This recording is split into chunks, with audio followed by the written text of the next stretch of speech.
Hello and welcome back to my Wudang Academy channel. Today we cover a topic that is not often explained by other Tai Chi practitioners or trainers.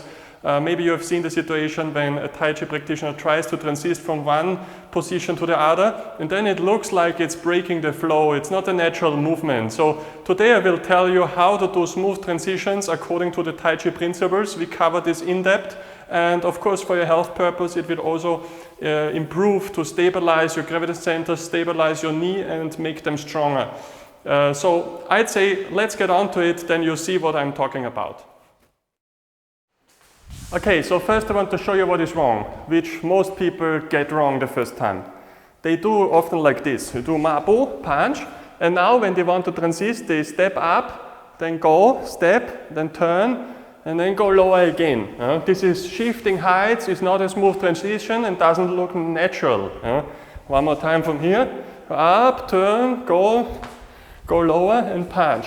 There's absolutely no point to shift your height all around. Like in the Tai Chi practice, we always keep the same height. Yes, and if you want to go lower, it's practice for you, it's fine, but you shouldn't try to transition your high because you want to be low, So if you want to be low, you stay low. And this is what I show you. So basically the movement should be like this, you see here.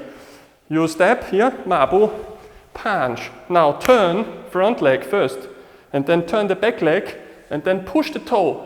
Push toe, step, and stay here, go block, and punch. Again, turn front, turn back, push toe, block, here, open, back leg, hip open, block, and punch.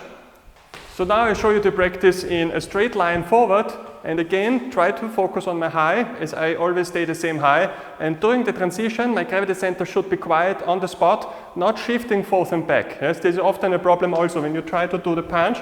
The gravity center shift back, then forth. This costs you much more strength than you would do when the technique is correct. When the technique is correct, you can actually relax. So watch carefully. So.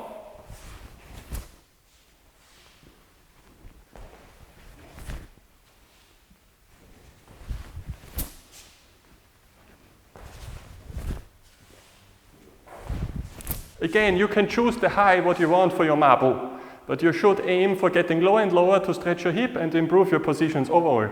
Because the lower you can go, the more you can relax in Tai Chi postures. You have Tai Chi postures, you're always in the 𝐷, maybe not so low, but you're still in 𝐷.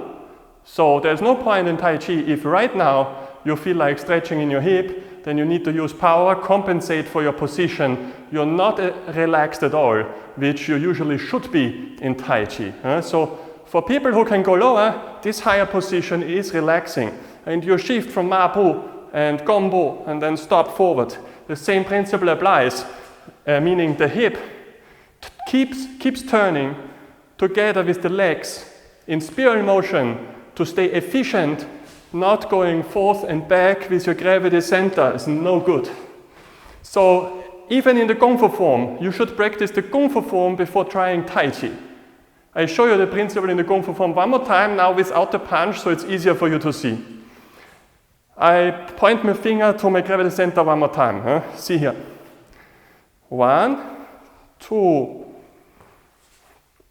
1, see, 2. As you see, the hip keeps turning. Also, during my stepping, the hip keeps turning.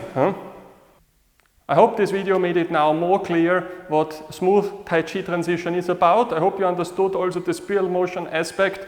All these are important. This is why when you start off with Tai Chi, you need to do it step by step, because you can't focus on everything. You're going crazy if you try to focus on breathing, coordination, spiral motion, everything at the same time. This is no good. But I can tell you now that you should start with the Kung Fu training to make yourself physically stronger. Then you can relax easier and focus more on what's important during the Tai Chi practice. This is one of the most important points that are missing in Tai Chi schools, where they really try to only focus on the Tai Chi. But to be able to focus, you need to be stronger yourself. You need to be elastic, you need to be relaxed, and you need the strength to even hold these positions without being constantly reminded that you need oxygen or that the position is hard for you. So keep in mind that with the Kung Fu practice, if you have good Kung Fu, the Tai Chi is truly something you can enjoy. You have more videos in my online class. You'll find the links in the video description below. Thank you for watching and see you soon for more videos. Goodbye.